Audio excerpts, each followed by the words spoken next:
તો hello guys, આજે આપણે પાછા પોડકાસ્ટમાં ગયા હતા. છેલ્લે સુધી બન્યા રહેજો, બતાવીશ આજના વિડીયોમાં શું શું થયું. તારી પાસે બીજું હે હું બતાવવા જેવું? હા તો કઈ દરરોજ એક ને એક પોઝમાં વિડીયો નથી બનાવતો, એકાદ ખીચામાં ને એકાદ કોફી ઉપર. ઓછામાં ઓછો માણા જેવો તો લાગુ, તારી જેમ ન્યૂઝ રિપોર્ટર જેવો નથી લાગતો. હા તો મારે કઈ તમારી જેમ દેખાવના વિડીયો ન હોય, મારે વ્લોગમાં રિયલ લાઈફ હોય. હા, સવારે બ્રશ, પછી ચા, પછી નાસ્તો, હવે હાલો ગાઈઝ હું બાથરૂમ જતો હોઉં.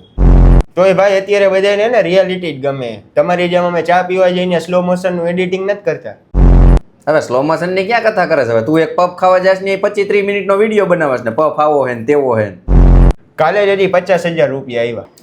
હવે એવા તા 5 પ્રમોશન મારું ને ત્યાં અહીંયા ભેગા કરી દઉં. તારી જેમ મારે સામેથી દુકાને જઈને વિડીયો ન બનાવવો પડે. તો ગાઈસ, આ પોડકાસ્ટમાં રહેવા બદલ તમારો આભાર. મળીએ કાલે આપણે નવા વ્લોગમાં. Thank you guys. Link in bio. Collaboration માટે DM ઓનલી.